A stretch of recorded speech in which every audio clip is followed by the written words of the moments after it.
Então prepare-se para se conectar. A solução mais completa para ganhar visibilidade. Ponto de Saúde. Promovendo qualidade de vida, saúde, bem-estar, fitness, estética, alimentação saudável. Referência em mais de uma década como guia impresso, presente em canais integrados para conectarem você ao seu público. Site com milhares de acessos. Blog, artigo.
Pessoal, bom dia. Tem muita gente conectada hoje já, o friozinho aí está assustando o pessoal. Vamos dar início para que a gente não atrase a programação. Começando, né, por um loop matinal, é sempre melhor de manhã. Vou chamar aqui o Marcos Mendes, nosso convidado. Ele é publicitário, formado pela ESPM São Paulo. E após 10 anos trabalhando em agência de publicidade, resolveu seguir a paixão por tecnologia e passou a cobrir o mercado em sites e podcasts especializados. Ao pular da publicidade para o jornalismo, ele descobriu que nos podcasts um poderoso veículo de comunicação e contato com o público. Vou chamar o palco Marcos Mendes, por favor.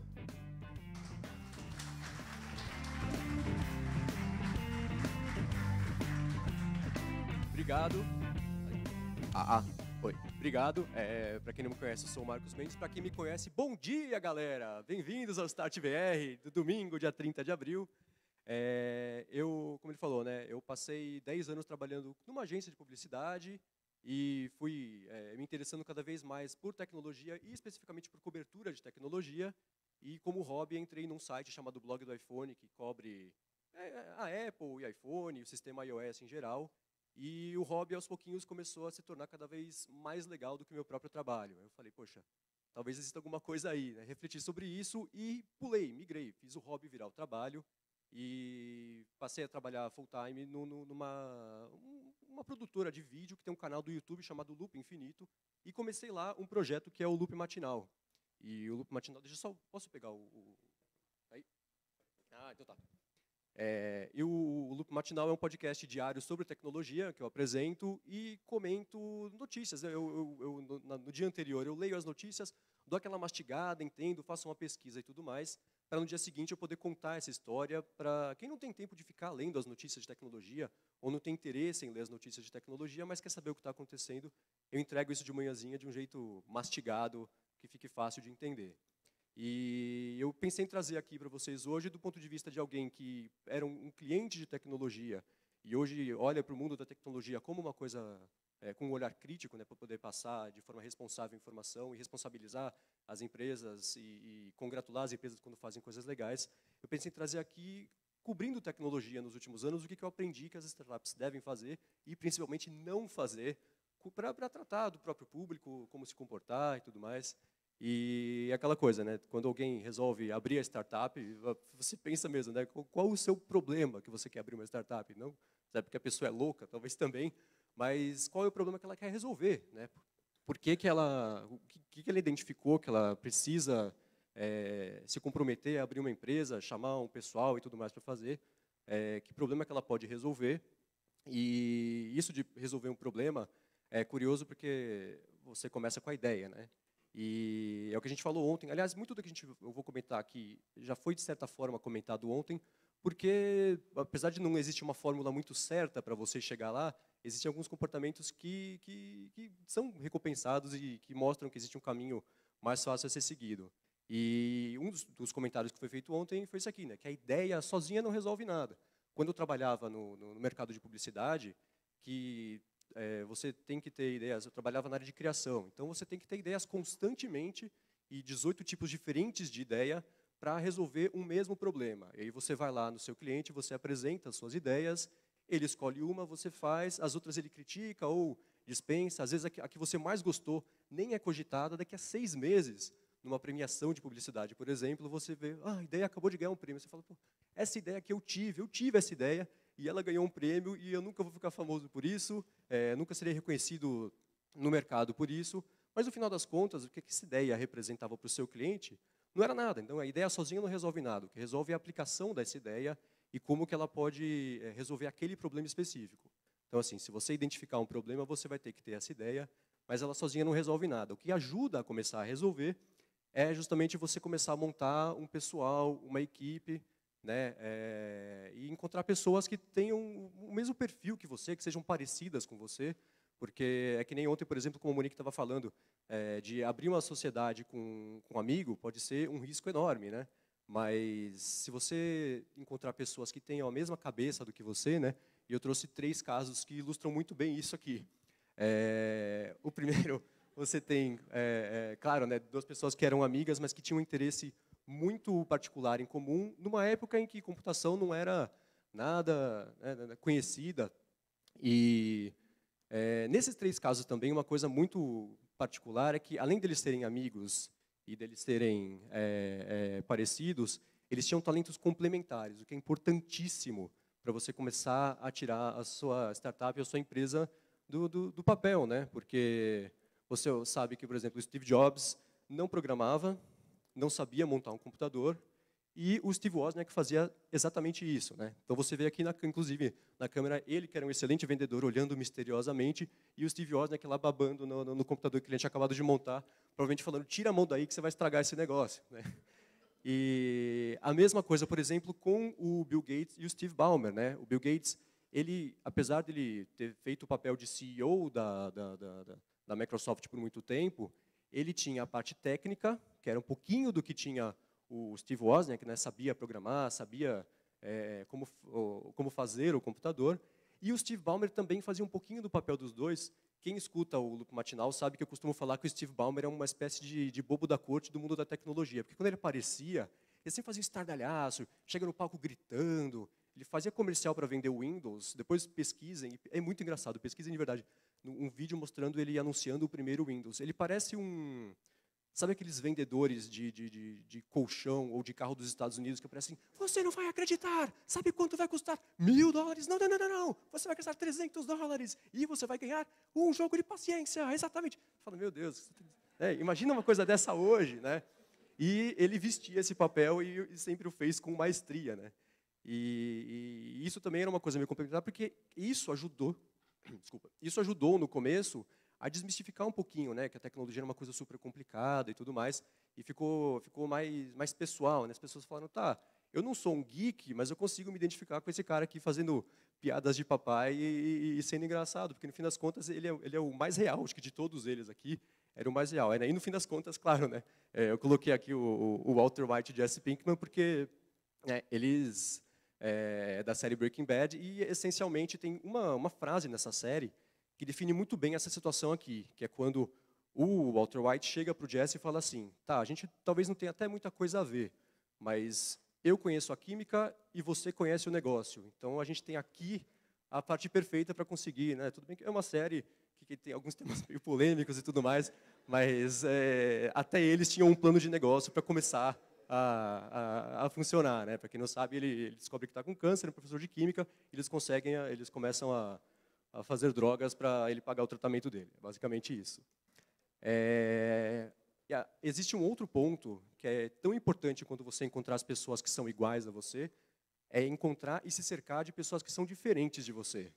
Porque existe uma prática que é muito confortável, né, de você se cercar de pessoas que têm as mesmas ideias, que têm o mesmo estilo de vida, que passou pelas mesmas histórias, né? Só que isso acaba virando um problema seríssimo, e é um problema que existe, em especial no Vale do Silício até hoje, que as pessoas que pensam parecido e as pessoas que têm a mesma história de vida, que têm o mesmo nível social, que têm o mesmo nível de educação, elas acabam tendo as mesmas ideias, né? E elas ficam se repetindo numa câmara de eco ali e se validando e dando tapinha nas costas, e às vezes elas lançam um produto ou lançam um sistema, uma plataforma, e ela não funciona, porque o retrato que eles tinham era uma coisa muito limitada. Então, você precisa encontrar as pessoas que são diferentes de você, e aí entram 2 pontos, né? Existe um ponto que está sendo extremamente discutido hoje, que é todo aquele lance de responsabilidade, de inclusão e me fugiu a palavra, de diversidade. Então, você ter assim, diversos homens brancos de meia idade, ou você ter alguém que é um azul, um amarelo, um grande, um pequeno, um rico e um pobre, essa segunda equipe vai ter muito mais chance de ter uma ideia que vai florescer e vai dar certo, porque são diversas pessoas com idades diferentes e com backgrounds diferentes, dando um input ali e moldando a ideia para que ela chegue no mercado de uma forma um pouco mais blindada, né?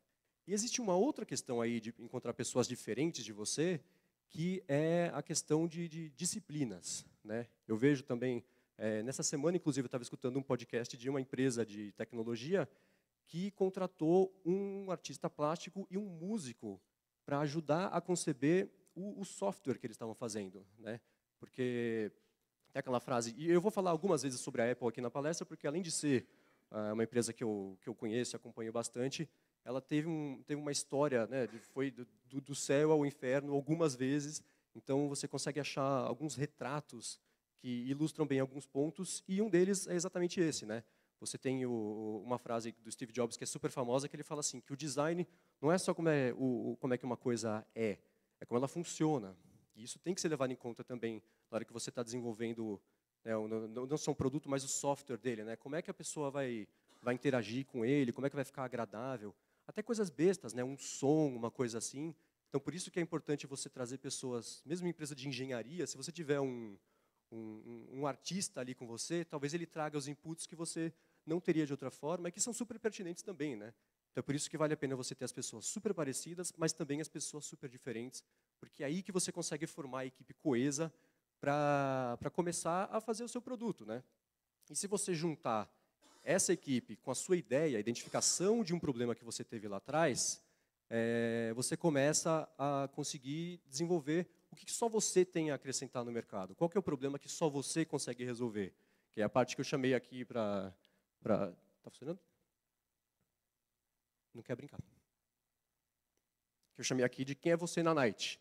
Que é o que faz com que você seja único e com que você seja... só você consiga resolver um problema, né? Com a popularização de internet e tecnologia, que já não é mais nem novidade, né? Existe um mercado em especial, que eu quero dar alguns exemplos aqui, que mudou bastante, que é o mercado de turismo, né? Antigamente, quando você precisava, você queria ir para a Europa, tirar férias, como é que você fazia para ir para a Europa? É do outro lado do oceano, né? Como é que eu ligo para um hotel? Onde tem restaurante? Como é que funciona? Você não tinha acesso a nenhuma informação assim, e você recorria às agências de viagem, né? Quem lembra disso aqui? Tia Augusta, né? É tão velho que eu não conseguia achar uma imagem com uma definição legal. Então, ela está toda pixelizada, que é da época que a internet era pequenininha ainda. E a internet faliu esse tipo de coisa, justamente porque hoje é muito mais fácil, né? E você, com uma pesquisa de 2 horas, consegue planejar suas férias, né? Desde passagem de avião, até os passeios que você vai fazer, recomendações e tudo mais.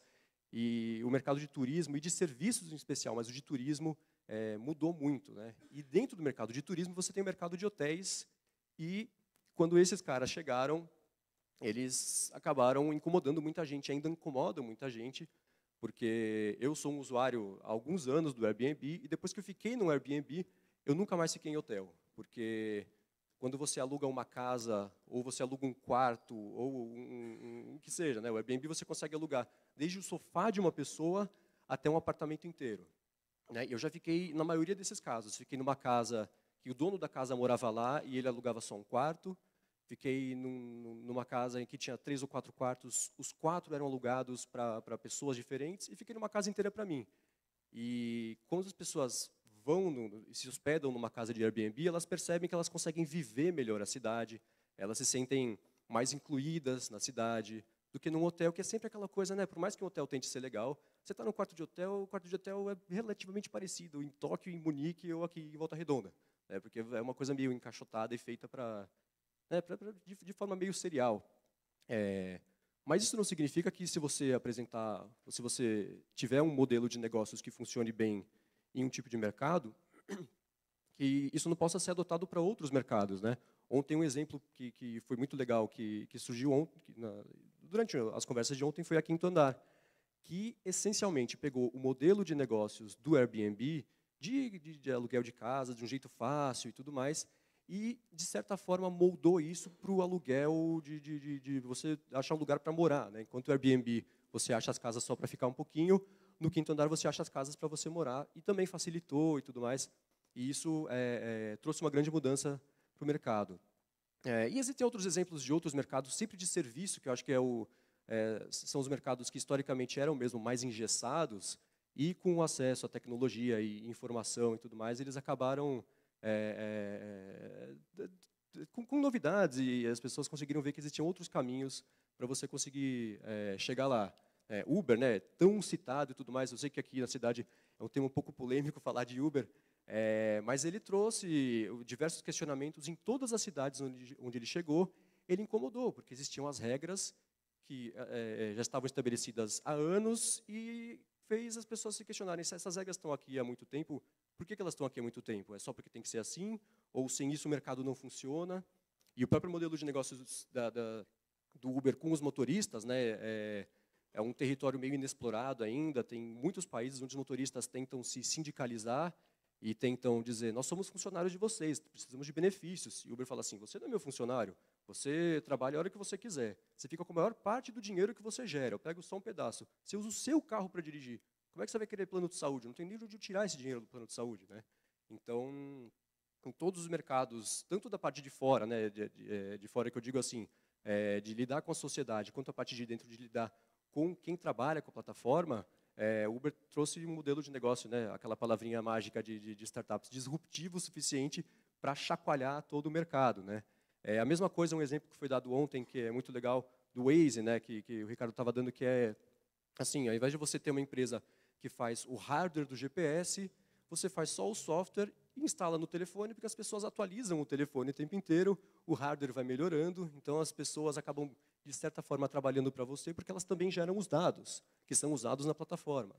Então, você desenvolve a plataforma, e a plataforma é usada por um monte de gente, e isso sozinho tem ali uma retroalimentação que faz com que você acabe se saindo melhor, usando, de certa forma, todos os seus clientes, né? E, por último, também outro exemplo que já foi discutido, mas que não dava para deixar de citar aqui, é o Nubank, né? E o Nubank, eu fiz uma conta bem no comecinho, acho que no começo de 2015, né, quando ninguém conhecia muito bem ainda, e eu precisei de uma semana para migrar e trocar totalmente meu cartão de crédito, e até hoje eu só uso o Nubank por um motivo muito simples. No terceiro dia que eu estava com o cartão, eu fiz uma compra no Mercado Livre, e deu problema. E aí eu fui no aplicativo e expliquei, falei, escuta, deu um problema aqui, eu preciso de um estorno, expliquei a situação, e aconteceu a coisa mais incrível do mundo. A pessoa do outro lado entendeu o problema. Aí ela resolveu o problema. Na hora, eu não precisei ficar ligando e 3 dias depois e falar, não, eu acabei de explicar 12 vezes para 8 pessoas, eu só preciso do meu dinheiro. Não, a pessoa pegou, bateu no peito e chutou e resolveu. E estava pronto. Falei nesse dia, é esse o tipo de... E é o cuidado com o cliente, que também já foi uma coisa super discutida aqui, né? E nesse momento, você já tem o seu produto, você tem já está se estabelecendo no mercado, você precisa de ficar de olho em 2 coisas. E a primeira coisa é ter a sensibilidade de perceber as tendências do mercado, né? Hoje, por exemplo, os assuntos que mais são discutidos, eles têm a ver com a economia compartilhada, que é, de novo, né, o Airbnb e tudo mais. Tem a ver com a internet das coisas, né, que hoje ainda está meio engatinhando, né? Ontem eu estava comentando aqui com umas pessoas que estão por aqui, que eu tenho no meu carro um aparelho que, a hora que eu chego em casa, eu desligo o meu carro, ele entende que eu cheguei em casa, já liga a luz de casa. Você consegue, por exemplo, conectar o seu alarme à sua cafeteira para acordar e fazer o café de manhã e já está beleza para você. São comodidades bestas, é óbvio que eu posso chegar em casa e acender a luz. Eu posso acordar e fazer o meu café. Mas essas brincadeiras que daqui a 1 ano, daqui a 5 anos, daqui a 15 anos, vão ter sido o ponto de partida para, de fato, uma revolução, assim como o computador pessoal foi lá, né? Quando o Steve Wozniak era um molequinho e não tinha dinheiro nem para comprar peças de computador, o que ele fazia? Ele pegava um papel e caneta e desenhava o computador como se ele estivesse construindo o circuito. E ele tentava fazer isso de um jeito que fosse o mais barato possível, usando a menor quantidade de peças possíveis, porque era só assim que ele teria dinheiro para comprar um dia um computador e fazer alguma coisa, usando poucas peças. E isso foi essencial para a Apple conseguir lançar o primeiro computador, porque era essa a situação, né? Eles tinham pouco dinheiro para investir e precisavam cumprir um pedido de computadores Apple I, e só por causa desse know-how, né, o Steve Wozniak lá de noite desenhando computadores em papel, que ele conseguiu fazer isso. Internet das coisas tem um pouco disso, né? Hoje é só brincadeira para você depois conseguir evoluir nesse mercado. E um outro mercado também que está extremamente hoje, né? E assim, quem percebeu isso lá atrás está se dando bem hoje, é o de crowdfunding, né? Você tem o maior exemplo do mercado de crowdfunding é o Kickstarter, eu já falo dele. Mas deixa eu começar voltando a falar sobre o Uber, porque ele trouxe todo o modelo disruptivo e tudo mais, só que juntando a ideia do Uber com o conceito de economia compartilhada, você tem um serviço que ele tem o logotipo mais horroroso do mundo e tem o nome mais cretino do mundo, BlaBlaCar. Isso existe, eu juro para vocês, e funciona no Brasil. ele tem uma ideia muito boa, que é a seguinte: eu moro em São Paulo, vou para Volta Redonda no fim de semana. Eu cadastro lá, moro em São Paulo, vou para Volta Redonda na sexta-feira, às 8 da noite, volto no domingo às 4 da tarde. Tenho 3 vagas no meu carro, porque eu já vou para lá de qualquer jeito. Alguém precisa ir comigo? Alguém quer ir comigo? R$30, R$40, R$200 por pessoa. Você define um preço e aí você vem até Volta Redonda com parte do custo compartilhado, né? Por isso mesmo que é economia compartilhada. E esse é um serviço que na Itália dá muito certo, ele ficou bastante famoso quando ele estreou na Itália, e chegou aqui, ainda não é muito usado, mas eu dei uma pesquisada, tem gente que todos os dias cadastra voo das 7 da manhã, né, de São Paulo, por exemplo, de Pinheiros até Santo Amaro e volta à noite, e as pessoas conseguem abater um pouquinho do custo, né, de vida. Às vezes tem alguém até para conversar no trânsito e tudo mais. Agora, o que acontece quando você tem esse tipo de serviço e um cliente maior do que você, ou uma empresa, né, maior do que você, gosta da sua ideia? Você está meio ferrado, porque o que está acontecendo? O Waze vai começar a fazer isso. Eles estão testando em São Francisco e num evento do Google, não faz nem um mês, eles disseram que até o final do ano, esse modelo do BlaBlaCar vai chegar no Waze no Brasil. Então você vai vai planejar o seu trajeto, e na hora que você planejar o seu trajeto, você coloca lá, tenho 2 vagas no meu carro, quem quer ir comigo? Vão existir preços específicos que você pode cobrar. De novo, não é para você ganhar dinheiro, mas é para você gastar menos, né? Economia compartilhada. Então, hoje, se você tenta montar uma empresa com isso, com esse tipo de dinâmica, você pode talvez ser mais um, mas quem teve a sensibilidade lá atrás de perceber que isso seria uma coisa, está lançando essas plataformas agora, que é a hora correta, né? E eu citei agora de novo falar do Kickstarter, que é sobre crowdfunding, né? Vocês conhecem, imagino o Kickstarter. Essa empresa, ela traz histórias muito interessantes, porque elas trazem um grande primeiro choque de realidade para as startups, né? A startup pensa em fazer um produto, ela faz o design do produto, ela cota quanto mais ou menos vai ficar, coloca lá, ó, para você conseguir, eu tenho um controle remoto novo aqui, que se conecta automaticamente com tudo que você quiser, ou sei lá, qualquer outra coisa assim. Você fala assim, preciso de $100.000 para tirar isso aqui do papel. E aí, as 1.000 primeiras pessoas que comprarem recebem esse benefício, aí as mais 200 depois recebem esse benefício, você pode pagar diversos preços e tudo mais. E aí o que acontece? O produto atinge o que eles precisavam, conseguiu $100.000. Aí a empresa vai lá na China e fala assim, fornecedor chinês, eu preciso fazer isso aqui, ó, esse é o produto, está vendo aqui? O detalhe, ele junta, você não tem sobras aqui. Aí o produtor fala assim, cara, assim, ó, eu tenho essa peça e tenho essa peça, você escolhe. Não posso escolher, eu preciso daquela coisa. Ele fala, não, meu filho, você não é a Apple. Né? Você tem isso, isso e isso, qual você quer. Se você não quiser nenhum, você vai atrás de outro fornecedor. Mas, ó, uma dica, ele também só vai ter essas 3 peças. Né? Então, o grande choque de realidade é quando as empresas entendem que elas precisam, não adianta você fazer e planejar um produto e conseguir o dinheiro. Você precisa estudar muito bem qual que vai ser o próximo passo, porque senão acontece o que acontece com diversos projetos do Kickstarter. Eles nunca viram realidade, mesmo quando eles conseguem o dinheiro que eles precisavam. Né? Eu já financiei alguns projetos do Kickstarter, assim, de 4 ou 5 eu já recebi uma coisa até hoje. E a outra faz uns 3 anos. Eu recebo um e-mail a cada 6 meses. Gente, vai chegar. A gente não sabe quando, a gente não sabe muito bem como que a gente vai fazer, mas vai chegar. Você fala, não vai chegar. Agora, levando isso, né, eu falei que eram 2 coisas que você tinha que levar em consideração. As tendências do mercado e a segunda é óbvio, né, a concorrência. Porque se você não prestar atenção na concorrência, você não vai durar muito tempo. E tem alguns casos clássicos, né, que já foram, de certa forma, comentados aqui, mas eu quero dar uma passada rápida, que é desses 2 caras aqui. Né? O que aconteceu? A Apple estava fazendo o primeiro computador pessoal, que você não tinha uma interface, não é que nem a gente conhece hoje, né, que você tem o mouse e tem todo o jeito de interação. Lá, antes era só por código. Né? Por isso que era um problema, uma barreira muito grande. Você comprava o computador e você só conseguia mexer nele se você soubesse programação, soubesse interagir só por meio do teclado. Não tinha programas, não tinha nada gráfico. E o Steve Jobs foi no centro de desenvolvimento da Xerox em Palo Alto, e a Xerox falou assim para ele, cara, a gente tem um negócio aqui, a gente não sabe muito bem o que a gente vai fazer. A gente tem esse dispositivo que você arrasta na mesa e fica uma setinha aqui, e ele segue o que você faz na mesa. E aí, se você quiser abrir um documento, ele está aqui, você clica e ele abre. Se você quiser guardar todos eles num lugar como se fosse uma pasta de mesa, você coloca todos eles numa pasta. mas a gente não sabe muito bem o que fazer com ele, porque a gente não tem um sistema. O Steve Jobs falou, segura aí. Voltou para a Apple, chamou toda a equipe que estava desenvolvendo o computador e voltou lá para a Xerox para falar, gente, prestem atenção nisso aqui, porque é isso aqui que a gente precisa fazer. Inclusive, chamou um dos engenheiros e falou assim, eu preciso desse mouse, eu preciso que ele funcione aqui assim, e preciso que ele funcione aqui assim. Porque a hora que a pessoa foi fazer, né, o trabalho, não sei o que lá, e ele passou semanas tentando ver como é que ele faria uma coisa dessa, e foi aí que ele desenvolveu aquela bolinha. Lembra do mouse quando tinha uma bolinha?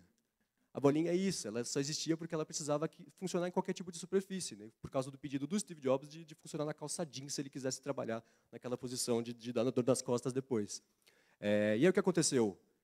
Eles comentaram com o Bill Gates roubou a ideia, roubou não, porque na verdade a Apple tinha roubado da Xerox, lançou o Windows, e o Steve Jobs ligou putíssimo para o Bill Gates, falando, meu filho, você roubou a minha ideia, como é que eu contei para você em segredo.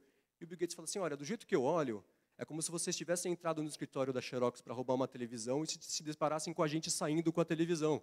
Porque, né, como é que você fala que eu roubei o negócio de você se você estava pegando deles, né? Então é isso, ele contou essa ideia para a concorrência adotou antes dele, e foi isso que determinou um sucesso inicial, proporcionou o Windows ter essa oportunidade de sair na frente e deixou a Apple para trás por bastante tempo, né? Um outro caso, e esse caso é super recente, né? É o dessas duas empresas aqui. O que aconteceu? O Snapchat apareceu, aquela coisinha, compartilhar fotos, o appzinho famoso dos nudes e não sei o quê, todo mundo ha. E os jovens começaram a usar e começou a roubar tráfego de outras redes. Começou a roubar tráfego do Facebook, começou a roubar tráfego do Twitter, do Instagram. O que o Facebook fez? Falou assim, escuta, Snapchat, vamos conversar. Te dou 3 bilhões de dólares, você vira parte da minha empresa. Vamos? O Snapchat falou, não. Eu acho que eu tenho muito mais potencial do que 3 bilhões de dólares e, sinceramente, eu não quero fazer parte da sua empresa. E o que o senhor Mark Zuckerberg fez? Falou, então tá bom. E ele copiou o modelo do Snapchat em todos os aplicativos do Facebook. Hoje você entra no aplicativo do Facebook mesmo, você tem uma cópia do Snapchat. Hoje você entra no Instagram, você tem uma cópia do Snapchat. O WhatsApp tem uma cópia do Snapchat, Facebook Messenger tem uma cópia do Snapchat. O que aconteceu? O Snapchat, que acabou de abrir ações na bolsa, está com um número de usuários em declínio e não sabe muito bem o que vai fazer. Enquanto isso, o Instagram, que já era um aplicativo que muita gente usava, conseguiu, né, a gente estava comentando ontem, ele já tinha 600 milhões de usuários ativos. No último mês, eles comemoraram terem conseguido mais 100 milhões. Né?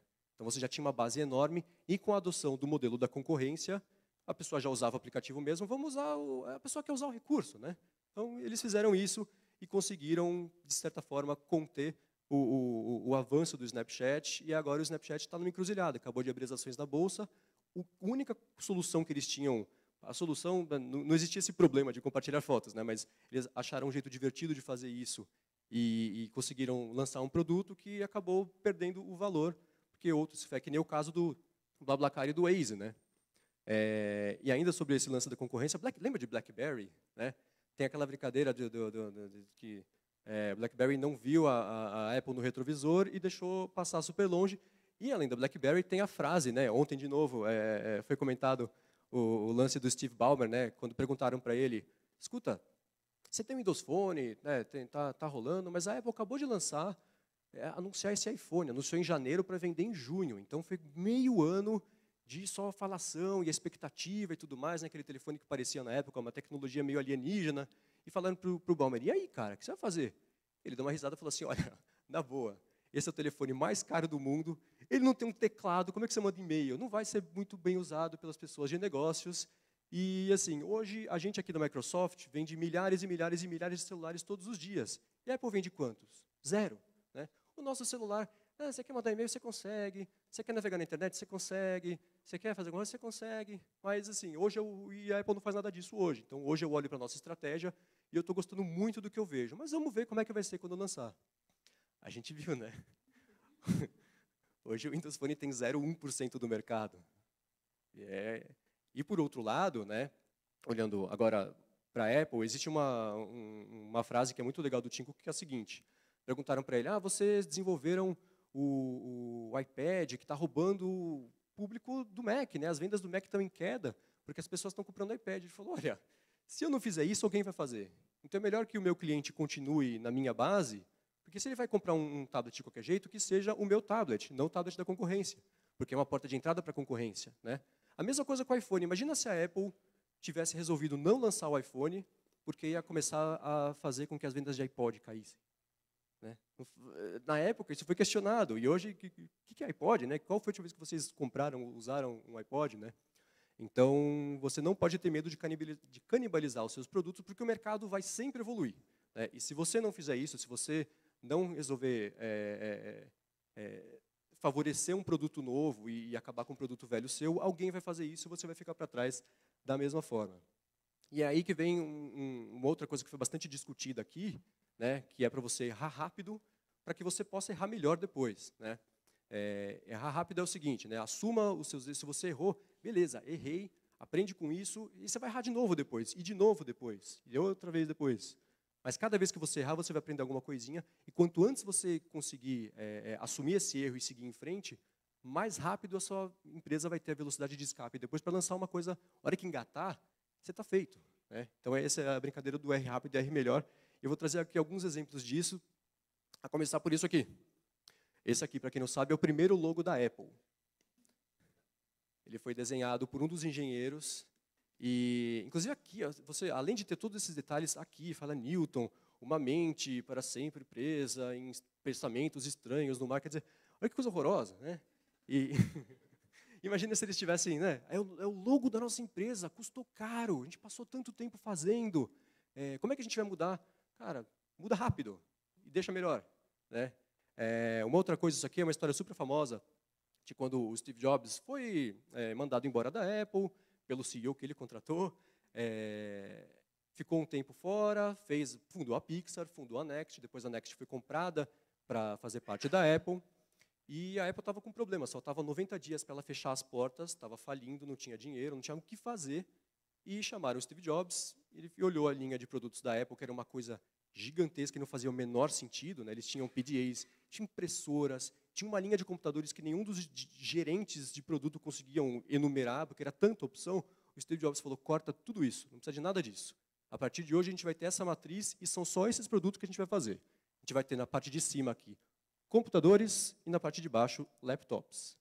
E a gente vai fazer para dois tipos de público, para profissionais e para pessoais. Só isso. Então, se o cara quiser ter um computador em casa, ele vai ter esse, um laptop em casa é esse, se quiser ter no trabalho é esse, e o laptop é esse.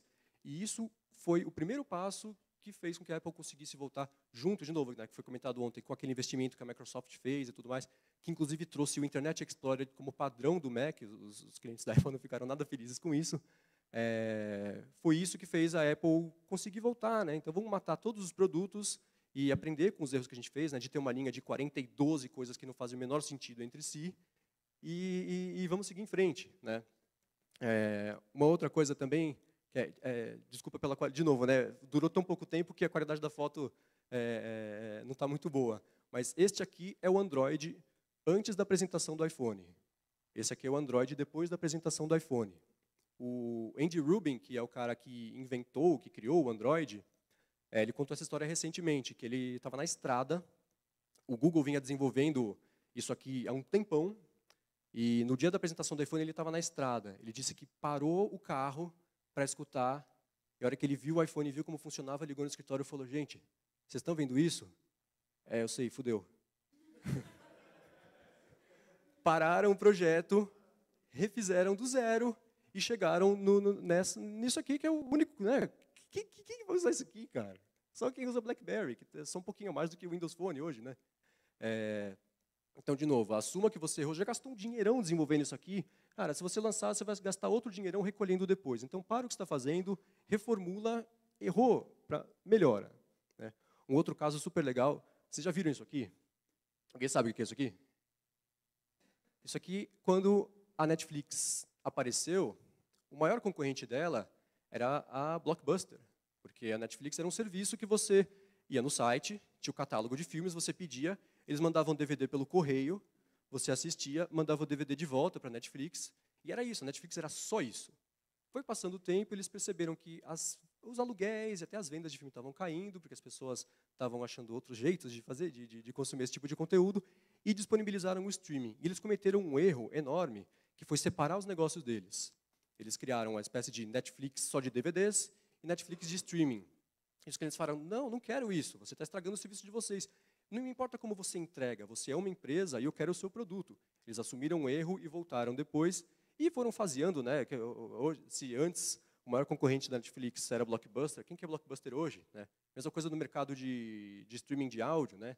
As gravadoras estavam perdidas até que apareceu o streaming e resolveu isso. E hoje a Netflix fala, né? Se o nosso concorrente anterior era Blockbuster, hoje o nosso concorrente é o Sono, porque eles são os únicos grandes players do mercado. A Amazon tem agora uma plataforma e tudo mais, mas eles falam que é só o Sono porque é isso. Ou se você está em casa vendo Netflix, ou você acaba dormindo, então é o único concorrente deles hoje. E essas duas empresas aqui, elas têm uma coisa muito... Elas têm história muito parecida, né? O Flickr é um serviço de armazenamento de imagem, e o Slack é um serviço de troca de informações e arquivos entre equipes de trabalho. E essas duas empresas têm a mesma história. Elas começaram como uma empresa de games. Essa aqui, a história começou com o Flickr, né?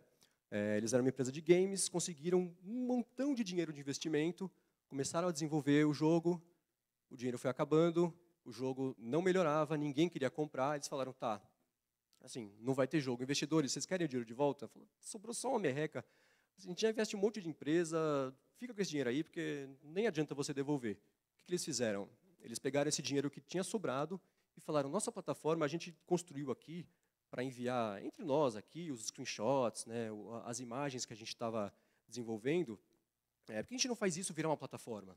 E foi aí que nasceu o Flickr. Né? O Flickr é a plataforma de compartilhamento e armazenamento de imagens, que era só o sistema interno deles ali. E o Slack tem uma história muito parecida, inclusive porque um dos caras que era do Flickr, depois que o Flickr foi comprado pelo Yahoo, o que nunca teria acontecido se eles não tivessem parado e mudado completamente de negócio, né? Depois que o Flickr foi comprado pelo Yahoo, um cara chamado Asa Butterfield saiu e falou assim, quer saber, eu vou fazer a minha empresa de jogos. Conseguiu investimento, começou a desenvolver o jogo, deu água de novo. E a história é exatamente igual. Né? Ia acabar o dinheiro, os investidores não queriam mais o dinheiro, e eles falaram o seguinte, gente, a gente tem aqui a nossa ferramenta de comunicação interna, né, por que a gente não lança isso? Virou o Slack, que hoje é uma das principais formas com que as empresas, especialmente startups e empresas de tecnologia, se comunicam. Né? Então, é curioso você ver que essas duas empresas, que hoje têm modelos de negócio tão diferentes, têm uma história muito parecida, né? Que precisaram parar e desistir do sonho de ter empresa, e uma conseguiu ser vendida pelo Flickr e a outra vale 3 bilhões e meio de dólares hoje. 3 bilhões e meio de dólares, né? Agora, se você for lançar o seu produto, tudo isso que eu comentei, existe uma coisa importantíssima, que é essa aqui. Não pular etapas, que se você pular etapas, você está lascado. Né? Eu, antes de trabalhar na produtora de vídeo que eu estou hoje, eu passei bastante tempo escrevendo, né, para o blog do iPhone, e a gente, uma vez por mês, via a mesma situação. Chegava um desenvolvedor, batia na porta lá e falava, escuta, eu desenvolvi esse aplicativo aqui, ele é super legal, ele faz... Você pode divulgar ele para a gente? Ah, tudo bem, deixa eu dar uma olhada. Você passava uma semana analisando o aplicativo, vendo os prós e os contras, fazendo uma matéria para... Né, não era um anúncio, não era uma recomendação, mas era um review mesmo do aplicativo. E você tomava o cuidado de passar as informações corretas, você lançava o aplicativo, o que acontecia? Milhares e milhares e milhares de pessoas baixavam ao mesmo tempo, o aplicativo não funcionava, fazia o site parecer que era um site amador, que tinha acabado de analisar um aplicativo que não funcionava, fazia o aplicativo ficar mal na fita, né? A maior exposição que ele teve depois de um tempão trabalhando foi uma exposição negativa, as pessoas provavelmente não vão mais usar o aplicativo, então eles sempre pulavam a mesma etapa, que era a de teste, de escalonamento, que a gente estava falando ontem. Né? Então esse é um problema que a afobação de lançar fez com que eles pulassem uma etapa importantíssima. Isso foi um problema que a gente viu repetidas vezes com empresas de software. Agora, isso de não pular etapas, existe um outro jeito de você falar, de eu dar essa recomendação, que é assim, não sejam escrotos. Não sejam escrotos.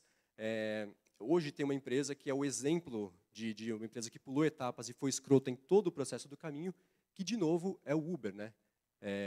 O Uber está com problemas no meio de março, no começo de março, Uma engenheira da empresa falou assim, passei um ano no Uber e foi o pior ano da minha vida. No primeiro dia que eu estava trabalhando lá, o meu chefe fez uma proposta indecente para mim.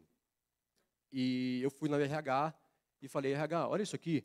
O RH falou, puxa, sabe o que é? Ele nunca fez isso, e ele entrega resultados. A gente vai dar um tapa na mão dele e está resolvido. Depois ela descobriu que ele fazia isso com todo mundo, e ela passou por outros problemas parecidos, né, o que a gente estava falando sobre diversidade, as mulheres tendo que lutar para conseguir chegar no mesmo patamar do que os homens em coisas básicas, né, deram jaqueta para todos os homens da empresa. Falaram para as mulheres, olha, vocês são só 4, faz o seguinte, vai e compra, depois vocês passam a nota, mas não gasta muito, pode ser? E umas bobagens assim, que vão somando. E quando ela fez esse post divulgando isso, né, isso se tornou um problema, porque o Uber já estava com algumas coisinhas aparecendo na imprensa do tipo, você parou de usar o aplicativo, você desceu do carro, o aplicativo continua te rastreando por 5 minutos depois. Então, você foi para sua casa, você foi para não sei onde, ele continua te rastreando. Eles falam que é para a gente saber se nessa rua aqui é melhor deixar desse lado do quarteirão ou daquele outro lado do quarteirão, se nesse horário é ok deixar a pessoa aqui, ou se ela tem que andar muito, se é perigoso. E o grande problema aqui foi que eles não contavam para ninguém isso, né? Como é que você fica rastreando uma pessoa sem ela saber? Tudo bem que esse é o tipo de coisa, tem uma discussão muito grande que fala que as próximas gerações já vão partir da premissa de que elas estão sendo espionadas, escutadas, rastreadas, mas nesse momento que a gente está, isso ainda é um grande tabu, e falta responsabilidade com as empresas, e Uber é um exemplo claro disso. Eles fizeram ferramentas para espionar os clientes, eu conseguia saber, por exemplo, você usa o Uber para casa, conseguia acompanhar a sua rota, identificar bonitinho. Tinham ferramentas para espionar a concorrência, né? Eles conseguiam saber quem eram os motoristas, nome, endereço e tudo mais, da Lyft, que é a maior concorrente dos Estados Unidos. Eles compraram e-mails, bancos de dados de e-mails enviados e recebidos de milhares de pessoas para ver as notas fiscais das corridas da Lyft depois. Então, vez após vez, o Uber se mostrou uma empresa meio escrota e a opinião pública começou a mudar, né? Antes, é isso aí, Uber, tem que botar nos taxistas mesmo, taxista que se dane, Uber. Hoje já é diferente, as pessoas falam assim, olha, Uber é uma empresa que está tentando pular as etapas e está tentando se promover de um jeito que não é muito bacana e muito responsável, e o legal que ela está sendo responsabilizada é que mostra que não importa quão bem na fita você está com seus clientes, se você pisar na bola, eles vão virar contra você, e aí para você conseguir sair disso, é um problema. E quando a empresa fica em problemas, né, isso também foi comentado ontem aqui, pedir ajuda não é vergonha, pedir ajuda não é um problema. Se você pedir ajuda, você vai conseguir ter aqueles inputs que você não teve lá no começo, ou que faltou diversidade, faltou sentar e conversar, pulou etapas. Assim, fudeu, pede ajuda, não tem problema. Né? 2 casos que a gente teve aqui, que eu singular. Primeiro, de novo, né, o que a Monique falou ontem, né, eu pedi ajuda porque eu contratei gente errada, e agora o que eu faço? Pede ajuda, coaching. Outro caso, né, o próprio Steve Jobs, quando ele viu que ele não estava dando conta de gerir a Apple, porque ele era um cara meio babaca no começo da carreira dele, e não conseguia fazer a administração da empresa do jeito que era necessário. E ele foi até a Pepsi, falou, precisamos de um executivo, alguém que saiba dar nó na própria gravata e que usa gravata todo dia. Foram na porta da Pepsi, falaram para o CEO da Pepsi, escuta, quer vir trabalhar com a gente? O CEO da Pepsi falou, mas eu não sei nada de tecnologia. Ele falou, tudo bem, mas você sabe negócios, né? E aí tem a frase que o Steve Jobs falou, você quer ficar vendendo água com açúcar para o resto da sua vida, ou você quer vir aqui e mudar o mundo junto comigo? Ele foi e mudou o mundo. Do que ele fez? Ele falou, de fato, o Steve Jobs é um babaca mesmo, ele não consegue gerar um projeto, fazer um projeto virar verdade. Chutou o Steve Jobs da empresa. Então, o Jobs contratou um cara. Isso, de certa forma, ajudou a Apple, porque se isso não tivesse acontecido, a Apple teria falido. Né? Então, você vê que, no fim das contas, pedir essa ajuda acabou fazendo com que esse negócio estivesse aqui hoje, trazendo a apresentação para vocês. Então, pedir ajuda não é vergonha. Outra coisa que é um tema que eu vejo direto, discussões acontecendo, é sobre isso aqui. Quando a sua empresa fizer sucesso, você, sem dúvida, vai receber uma proposta de compra. Você vai querer vender a sua empresa ou não? Isso é uma coisa que você tem que pensar lá atrás. Porque se na hora que chegar essa proposta, você pode estar perdido. Né? Porque quando a empresa é vendida, o que acontece? Ou ela é absorvida pela empresa que comprou, porque a empresa que comprou quer tirar você do mercado, o que provavelmente seria o caso do Snapchat. Né? Ou ela quer só que você vire fica ali, o dinheiro, ao invés de ir para o seu bolso, vai para o bolso dela, te dá um caminhão de dinheiro aqui na frente, porque ela vê que você vai conseguir crescer e tudo mais. Então, assim, esse é o conselho Caetano Veloso. Venda ou não, mas você vai precisar saber o que você vai fazer. Né? Porque esse momento vai chegar e ele é determinante para o sucesso ou para o fracasso da sua empresa. Né? Agora que o Snapchat falou assim, tá, eu não quis ser vendido por 3 bilhões e hoje eu valho 120 bilhões, pode ser que no ano que vem eles não existam mais. Né? Se eles tivessem sido vendidos. Né? Então, reflitam sobre isso porque é importante. Porque esse momento vai chegar, especialmente se a sua empresa fizer sucesso, que é o que eu espero que aconteça com todos que estão aqui. Né? Algumas últimas lições. Essa aqui é importante para a vida, não é só para o mercado profissional. Isso aqui, quem se lembra disso todos os dias, vive muito mais feliz. Pus meu alarme para não falar muito aqui. Pronto, agora eu sei que faltam só 15 minutos. Eu vou dar alguns exemplos disso, né? Começando pela HP. A HP teve a chance de se tornar a primeira empresa a lançar um computador pessoal. Por quê? Quando Steve Jobs e Steve Wozniak estavam lá na garagem da casa dos pais do Steve Jobs desenhando o computador, o Wozniak falou assim, eu já consigo montar isso, mas tem um problema. Ele estava trabalhando na HP na época, montando calculadora, e o contrato dele dizia assim, tudo que você inventar, no horário de trabalho ou não, pertence a nós até segunda ordem. Então, se você pensar em alguma coisa, não faz. Se você fizer, a gente vai te processar. Então, você traz aqui para a gente vai olhar. Se a gente não quiser, aí você pode fazer, porque azar seu. E o Steve Wozniak foi até a HP, falou, escuta, eu desenvolvi um negócio aqui, é um computador que as pessoas não têm em casa. Eles falaram, o quê? Sai daqui. Computador em casa? Você está louco? Quem que vai querer comprar um negócio desse? E faltou a visão. Faltou conseguir olhar, lembra, o lance das tendências e tudo mais. E tem 2 outros casos aqui que mostram que não é só no mundo de tecnologia que essa falta de visão pode acabar com você. Né? A primeira é essa aqui. Quando o Ricardo estava falando ontem sobre os carros, né, que a regra da bandeira vermelha tinha que sinalizar quando estava um carro passando só 2 por hora para não matar ninguém e tudo mais. E os jornais, na época que os carros saíram, falaram o seguinte, que o carro era muito pior do que o cavalo. Porque o cavalo tem cérebro. O cavalo é um veículo autoguiado. O carro não. O carro depende do motorista. Né? Então, isso é um retrocesso gigantesco. Por que você vai querer controlar um carro se você pode entrar numa charrete e chegar amanhã onde você precisa, né? com o cérebro do cavalo? Então, de novo, falta esse tipo de visão. Você olha, burrice, né? E outra coisa, quando chegaram os filmes coloridos, a resistência foi gigantesca do mercado do cinema, tanto de produtores quanto dos entusiastas de cinema, e a reclamação era essa, fala assim, para que filme colorido? O que cor adiciona na experiência do cinema? Não adiciona nada, tá colorido, e aí? Pelo amor de Deus, né? Você extrapola isso para hoje, cinema 4D e tudo mais, né? Imagina lá atrás. Mesma coisa quando trilhas sonoras começaram a ser feitas embutidas no filme. Teve um bafafá gigantesco, porque antes as trilhas sonoras eram feitas ao vivo, com as orquestras, né? E falaram que quando começaram a fazer as trilhas de filmes já enlatadas, já vinha junto com o filme, era o fim do cinema, que absurdo e tudo mais. E não foi por aí exatamente como foi o lance da cor. Né? Quem precisa de cor? Babaquice. Então, o primeiro conselho, lembre-se sempre disso, as pessoas são burras.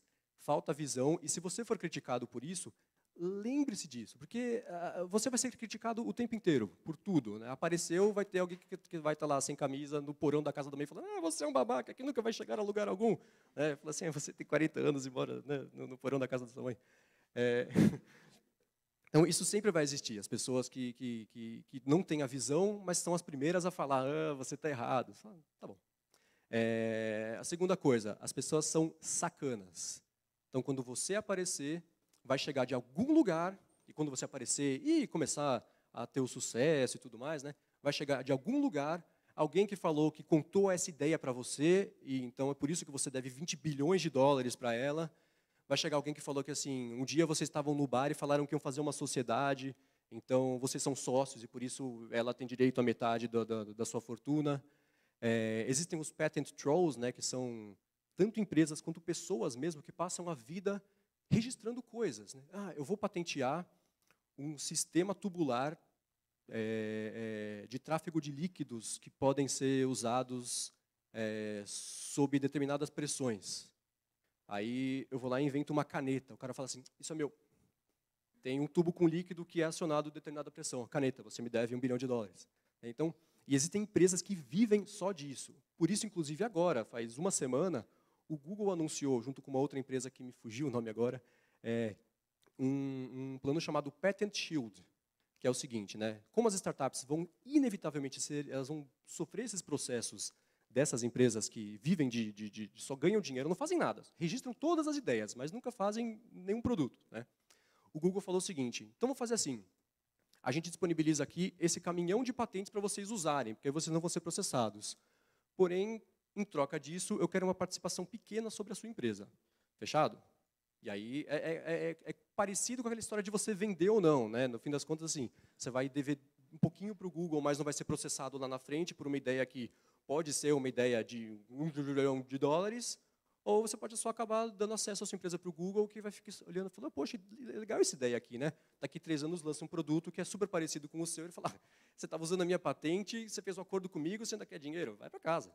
Então, são coisas para você medir, mas lembre-se disso, as pessoas são sacanas, vai aparecer gente atrás de você querendo o seu dinheiro, porque não é fácil viver assim, nem às vezes dá certo, né, para algumas pessoas. Penúltima regra, inovação é timing, né? Você olha hoje o Facebook, o site mais usado do mundo, 1,2 bilhão de pessoas ativas mensais. Por que o Facebook deu certo? E lembra do MySpace? Lembra que você fazia uma conta no MySpace para falar que você estava ouvindo, começo de blog e tudo mais? O próprio Orkut, né?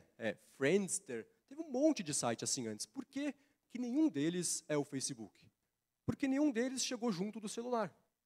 Então, por mais interessante que seja a sua ideia, se ela chegar muito antes, ninguém vai prestar atenção. Às vezes falta a visão, às vezes falta a tecnologia. Quando o Twitter apareceu, ele ia funcionar de 2 jeitos. Ou você entrava no site para fazer o seu tweet, ou você mandava o seu tweet por SMS. E é por isso que o Twitter tem 140 caracteres, porque é o volume de dados que cabe num SMS. Então, quando eles estavam prontos para lançar, apareceu o iPhone. Eles falaram, puta, era isso! Que SMS, até hoje dá para você mandar SMS com tweet, mas saiu o celular e determinou o sucesso tanto do Twitter quanto do Facebook, que não teria acontecido no passado. E se tivesse aparecido agora, quantas redes sociais aparecem toda semana? O criador do Orkut acabou de lançar uma rede chamada Hello. Alguém entrou nessa rede? E o Orkut, que era aquela coisa aqui no Brasil, sim. Né? E por último, é a regra que é assim, se você não for seguir nenhuma das outras regras que eu comentei, que eu tenho visto, né, cobrindo tecnologia nos últimos 6 anos, siga essa última aqui. Não tem muita regra, porque se todo mundo fosse seguir as regras o tempo inteiro, a gente estaria no escuro, morando em cavernas, vivendo 25 anos com sorte, né? Então, a humanidade conseguiu evoluir, quebrando uma regra de cada vez. De novo, né, você tem o jeito legal e o jeito responsável de quebrar regras, e o jeito escroto. Se você for legal e quebrar as regras de um jeito responsável e pensar, por que essa regra aqui existe? Né? Tem uma história que eu acho legal, que é a família reunida para o almoço de domingo, e aí a filhinha está vendo a mãe cozinhar. Ela fala assim, mamãe, por que você sempre corta os pés do frango para cozinhar? Né? A mãe fala assim, porque a minha mãe me ensinou, porque se você cortar o pé do frango, ele cozinha mais rápido. Aí a mãe está ali perto, ouve e fala assim, não, cozinhar mais rápido, não, é que a carne fica mais macia. Não, mais macia não fica assim, mas eu percebi que ela fica um pouco mais salgada. E começa aquela discussão toda de por que corta o pé do frango, cada um com a sua técnica e o seu motivo. Aí finalmente chegam para a matriarca da família e falam assim, vovó, por que a senhora cortava o pé do frango desde sempre? Ela fala, porque não cabia na panela, eu tinha uma panela pequena, eu precisava cortar o pé, porque senão ele não cabia para poder fazer o frango. Né? E é isso, às vezes as regras são repetidas tantas vezes, ninguém sabe nem por que ela está lá, nem por que ela existe, mas ela está lá, limitando, às vezes, alguma evolução. Né? Então, assim, quebrar as regras é importante desde que seja feita de um jeito responsável, e no fim das contas, é por isso que está todo mundo aqui. Né? Essa iniciativa de fazer... sempre que eu penso em falar Start VR, eu penso em Start VR, porque eu vivo falando sobre realidade virtual, né? Então, eu não sei se é só o meu cérebro que é meio bugado com isso. Mas por isso que essa iniciativa está aqui hoje, né? Para que juntos, tanto a parte pública, quanto a parte privada, quanto a parte acadêmica, para que todo mundo consiga juntar as ideias, né? Fazer as ideias circularem, o que é importantíssimo, porque, no final das contas, assim, se você tiver uma ideia excelente e seguir todas essas regras aqui, sozinho você dificilmente vai conseguir fazer sucesso. Então, esse é o primeiro passo e a oportunidade que vocês têm para conseguir estabelecer os contatos, porque amanhã, daqui a 6 meses, daqui a 5 anos, vocês certamente vão precisar de alguma coisa, de alguma informação, de algum contato que estava aqui hoje, né? Então, não desperdicem essa oportunidade, porque é raro você ver tanta vontade vinda de tantos lugares juntos para fazer um segmento inteiro ou uma região inteira funcionar. É isso. Muito obrigado.